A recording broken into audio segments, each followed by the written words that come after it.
Mary, Beth, and Colton together are more in the image of God than alone. Why? Because what they're going to do is to experience in a much smaller fashion the love of the Trinity that they're going to give to each other in front of the crucifix, in front of the altar. It's an expression, marriage is the highest expression of human love on the planet.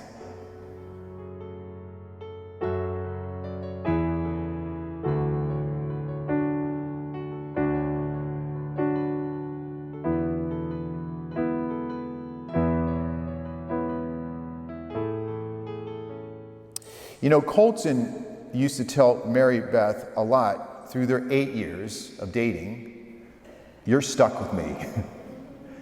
Well, after today, Mary Beth, you are stuck with him.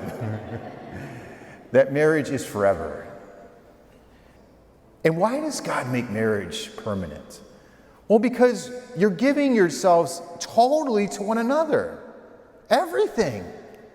Your soul, your body, everything is just, you become one flesh.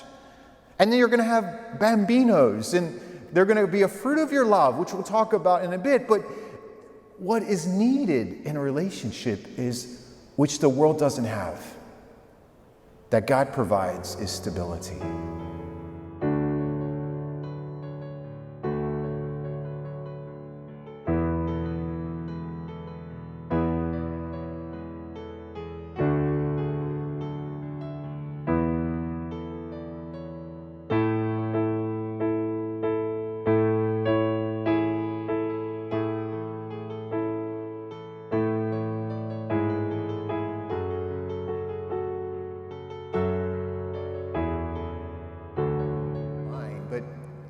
There is a degree of faithfulness that they've experienced in their relationship.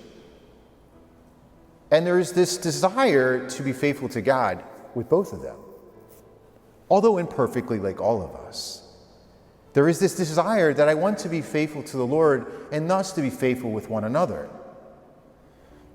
And one thing I could say is this, is be faithful to God, to worshiping Him, to loving Him, to praying to Him. Why? Because if you're faithful to God, God will give you the grace to be faithful to one another.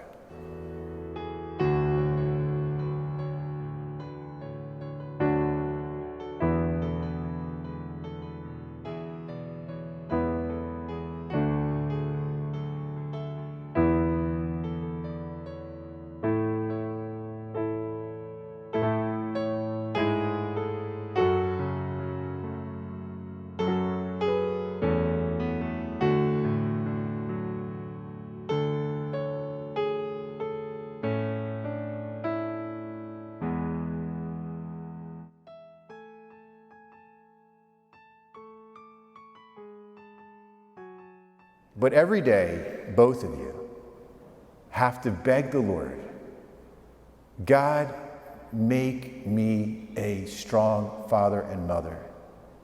God, make me a strong husband, wife. Most importantly, God, make me a good son and daughter of you.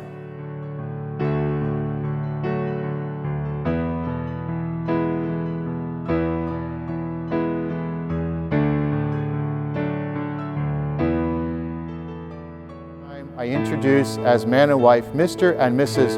Wolf. You may kiss the bride.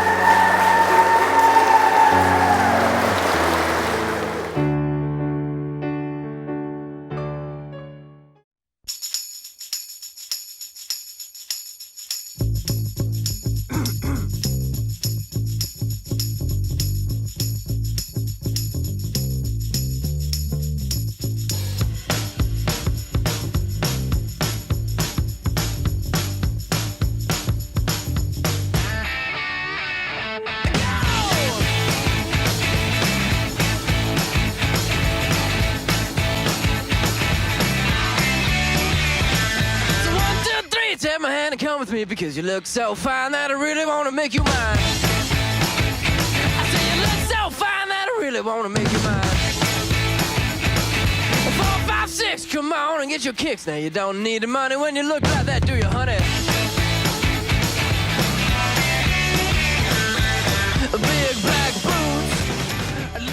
kids as we grew older together.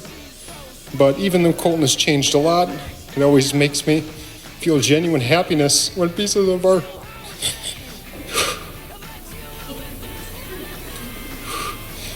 of our teenage years start to seep through the cracks. Even though me and Colton are cousins, we aren't just family anymore. We've grown to be best friends, but more importantly as brothers. And it's wonderful to watch them grow in their love. I'm so happy that Colton came into your life, Mary Beth, and I can tell that he makes you so happy and really has your back, even if it means you have to cancel plans with me. But seriously, I'm really excited to see what the future holds for the two of you and where you go in your marriage, and I'm so happy to be a part of your beautiful day. So of all the advice I could offer you today, the most important is to keep God at the center of your marriage. From that, everything will flow.